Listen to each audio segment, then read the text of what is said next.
அனைவருக்கும் வணக்கம். 80 வருடம் பாதிப்புகளை ஏற்படுத்தக்கூடிய சந்திர கிரகணமானது செப்டம்பர் மாதம் 18ஆம் தேதி நடைபெற இருக்கிறது. இந்த சந்திர கிரகணத்தின் போது வீட்டில் உள்ள சில எளிய பொருட்களை பயன்படுத்தினாலே பல்வேறு வகையான பாதிப்புகளை குறைத்து நிறைந்த நன்மையை நிறைவாக பெறுவதற்கான யோகம் நிச்சயமாக கிடைக்கும். வீட்டில் உள்ள தண்ணீர், துளசி அல்லது தர்பை, உப்பு, ₹1 நாணயத்தை பயன்படுத்தி இந்த கிரகநிலைகளால் ஏற்படக்கூடிய தோஷங்களை கட்டுப்படுத்துவதோடு நிறைந்த நன்மையும் முன்னேற்றத்தையும் மிக சிறப்பாக சந்திப்பதற்கான யோகம் நிச்சயமாக உங்களுடைய வாழ்வில் நிறைவாக கிடைக்கும். பொதுவாக சூரிய கிரகணம், சந்திர கிரகணம் என்பது ராகு மற்றும் கேதுவின் பழிவாங்கல் நிகழ்வாக பார்க்கப்படுகிறது. மனித வாழ்வில் நிழல் கிரகங்கள் என்று சொல்லக்கூடிய சாயா கிரகங்கள் என்று சொல்லக்கூடிய ராகு மற்றும் கேதுவின் கட்டுப்பாட்டில் இயங்கக்கூடிய ஒன்றாக தான் இந்த ராகு மற்றும் கேதுவின் அமைப்பால் சூரிய கிரகணம், சந்திர கிரகணமானது நடைபெறுகிறது. சூரிய கிரகணம் என்பது சூரியன்,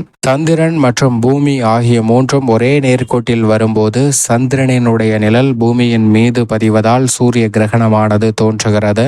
இந்த வேளையில் நிழல் கிரகமான கேது அதீத பலம் பெற்று சஞ்சரிப்பாருங்க. அதே போன்று சந்திர கிரகணம் என்று சொல்லும்போது சூரியன், சந்திரன், பூமி ஆகிய 3 கிரக நிலைகளில் சூரியனுக்கு அடுத்தாப்புல பூமியும், அதற்கு அடுத்ததாக சந்திரனும் ஒரே நேர்கோட்டில் வரும்போது பூமியினுடைய நிழல் சந்திரனின் மீது பதிவதால் சந்திர கிரகணம் ஏற்படுகிறது. இந்த சந்திர கிரகணத்தின் போது ராகு மிகுந்த வல்லமை பெற்றவராக பார்க்கப்படுவார். ராகுவினுடைய ஆதிக்கம் அதிகமாக இருக்கும். அதிலும் குறிப்பாக இந்த செப்டம்பர் 18ஆம் தேதி நடைபெறக்கூடிய சந்திர கிரகணம் என்பது பூரட்டாதி நட்சத்திரத்தில் நடைபெறுகிறதுங்க. அதிலும் ராகு ஆட்சி செய்து கொண்டிருக்கக்கூடிய, ராகு அமர்ந்திருக்கக்கூடிய மீனராசியாக பார்க்கப்படுகிறது. தற்போது ராகு அங்கு மீனராசியில் அமர்ந்திருக்கும் போது அதே மீனராசியில் உள்ள நட்சத்திரத்தில் இந்த சந்திர கிரகணம் ஏற்படுவதால் ராகுவின் அமைப்பை பொறுத்து பல ராசிக்காரர்கள் அதிக கவனத்துடன் இருக்க வேண்டும். பொதுவாக அனைத்து ராசிக்காரர்களுமே இந்த கிரகணத்தின் போது அதிக கவனத்துடனும் விழிப்புணர்வுடனும் அணுக வேண்டும்.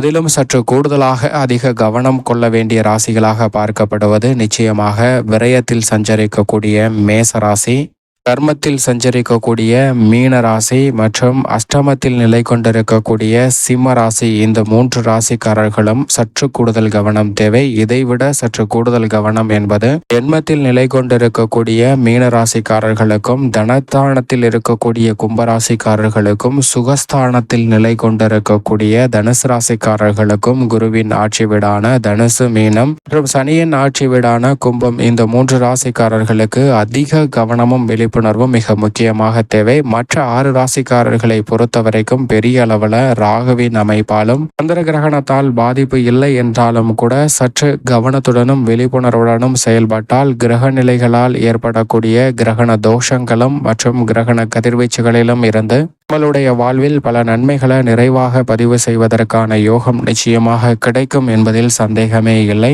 பொதுவாக இந்த கிரகணம் நடைபெறும் போது என்னென்ன நிகழ்வுகளை செய்யக்கூடாது என்று பார்க்கும்போது நிச்சயமாக கிரகணம் நடைபெற்று கொண்டிருக்கும் போது எதிர்மறையான ஆற்றல்கள் என்பது அதிகமாக மனதில் தோன்றுங்க. அதிலும் செப்டம்பர் மாதம் 18ஆம் தேதி காலை 6:11 மணி முதல் காலை 10:17 மணி வரை இந்த சந்திர கிரகணமானது நடைபெறுகிறது. சுமார் 4 மணி நேரம் 6 நிமிடங்கள் நடைபெறக்கூடிய இந்த சந்திர கிரகணத்தில் எதிர்மறையான ஆற்றல் சற்று கூடுதலாகவே பலம் பெறக்கூடிய ஒரு தருணமாக தான் பார்க்கப்படுகிறது. எனவே அப்படி பலம் பெறக்கூடிய அந்த தருணத்துல அதிக கவனத்துடனும் விழிப்புணர்வுடனும் செயல்பட்டால் நிச்சயமாக பல சிரமங்களை தவிர்ப்பதற்கான வாய்ப்பு உண்டு. எதிர்மறையான சிந்தனைகள், மனதில் எதிர்காலத்தை பற்றிய அச்சம், பல்வேறு வகையான குடும்ப பிரச்சனைகளால் மனதில் பல வகையான குழப்பமான எண்ணங்கள் தோன்றுதல், மனதில் ஏன் எதற்கு என்று தெரியாமல் ஒரு விதமான கலக்கம் போன்றவை அனைத்துமே இந்த கிரகணத்தினால் சந்திப்பதற்கான வாய்ப்பு உண்டு. எனவே கிரகணம் நடைபெறும் போது நிச்சயமாக மனதை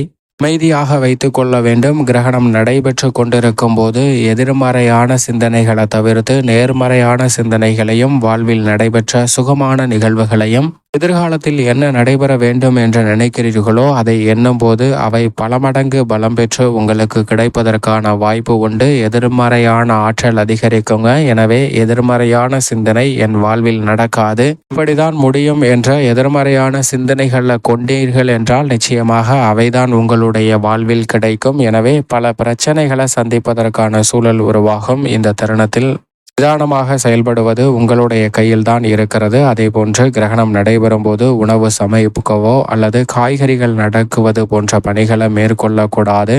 கிரகணம் நடைபெற்று கொண்டிருக்கும் போது உணவு அருந்துதலையும் தவிர்க்க வேண்டும். கிரகணம் துவங்குவதற்கு முன்னதாக உணவு அருந்துதல் மிக பெரிய அளவில் நன்மையை நிச்சயமாக பெற்றுத்தரும். அது மட்டுமல்லாது கிரகணம் நடைபெற்று கொண்டிருக்கும் போது பயணங்களை மேற்கொள்வதை நிச்சயமாக தவிர்த்திடுங்க. பயணத்தினால் சில சிரமங்கள் வரலாம். முக்கியமான பயணம் என்றால் நிச்சயமாக கிரகண தோஷங்கள் பாதிப்புகளை குறைக்கக்கூடிய பொருட்களை உடன் எடுத்து சென்றால் நிச்சயமாக நல்ல பலன் கிடைக்கும். அதைவிட கர்ப்பிணி பெண்கள் நிச்சயமாக இந்த கிரகணம் நடைபெற்று கொண்டிருக்கும் போது வெளியில் வருவதை தவிர்க்க வேண்டும். ஏனென்றால் கிரகணம் நடைபெற்று கொண்டிருக்கும் போது ஜோதிடத்தின்படி மட்டுமல்ல, ஆன்மீகத்தின்படி மட்டுமல்ல, விஞ்ஞானமும் அறிவியலும் கிரகணத்தினால் ஏற்படக்கூடிய கதிர்வீச்சுகளால் சில பாதிப்புகள் வருவதற்கான சாத்தியக்கூறுகள் உண்டு என்பதை உறுதிப்படுத்துகின்றன. எனவே கர்ப்பிணி பெண்கள் அதிக கவனத்துடன் இருக்க வேண்டும். அமைதியாக மனதை வைத்துக்கொண்டு வீட்டிலேயே இறை வழிபாட்டை மேற்கொள்ளலாம். அல்லது அமைதியாகவோ அல்லது மகிழ்ச்சியான தருணங்களை எண்ணிக்கொண்டிருந்தால் நிச்சயம் இந்த கிரகணத்தினால் எந்த விதமான பாதிப்பும் ஏற்படாது. அதேபோன்று கூர்மையான பொருட்களை பயன்படுத்துவதை நிச்சயமாக தவிர்க்க வேண்டும். கத்தரிக்கோல், ஊசி போன்ற கூர்மையான பொருட்களை கொண்டு செய்யக்கூடிய பணிகளை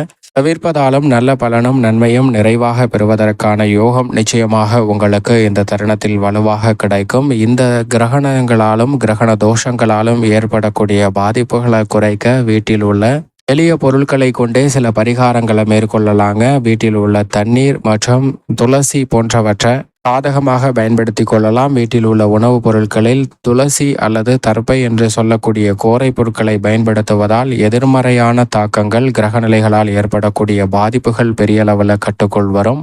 நீங்கள் பயன்படுத்தக்கூடிய பொருட்களில் துளசி அல்லது தர்பை என்று சொல்லக்கூடிய கோரை பொருட்களை பயன்படுத்துவதால் கிரகணங்களால் ஏற்படக்கூடிய பாதிப்புகள் உங்களுடைய பொருட்களை பாதிப்பு ஏற்படுத்துவதிலிருந்து நிச்சயமாக விலக்கும். நன்மை நிறைவாக கிடைப்பதற்கான யோகம் உருவாகும். அதோடு மட்டுமல்லாது இந்த கிரகணம் நிறைவடைந்ததற்கு பிறகு நிச்சயமாக அனைத்து ராசிக்காரர்களுமே வெள்ளை நிற பொருட்களை தானமாக கொடுத்தால் மிக பெரிய அளவில் செல்வம் உங்களுடைய வாழ்வில் நிறைவாக கிடைக்கும். 100 மடங்கு மகத்தான புண்ணியம் உங்களை தேடி வருங்க. வெள்ளை நிற பொருட்களான உப்பு அல்லது மற்றவர்களின் பசியை தீர்க்கக்கூடிய உணவு போன்றவற்றை கொடுக்கலாம். அதிலும் குறிப்பாக ஒரு சிறிய துணியில் ₹1 நாணயம் வைத்து உப்பு வைத்து அதை கட்டி கொடுப்பதன் மூலம் நல்ல பலன் உங்களுடைய வாழ்வில் நிறைவாக கிடைக்கும். அது மட்டுமல்லாது தானம் கொடுக்கும் போது உணவு அதனுடன் சேர்த்து நல்லெண்ணெயில் சமைத்த பொருட்களை கொடுப்பதால் மிக பெரிய அளவில் உங்களுடைய வாழ்வில் செல்வ வளம் நிறைவாக கிடைக்கும். கிரக நிலைகளால் ஏற்படக்கூடிய தோஷ பாதிப்புகளும் முற்றிலும் விலகும்.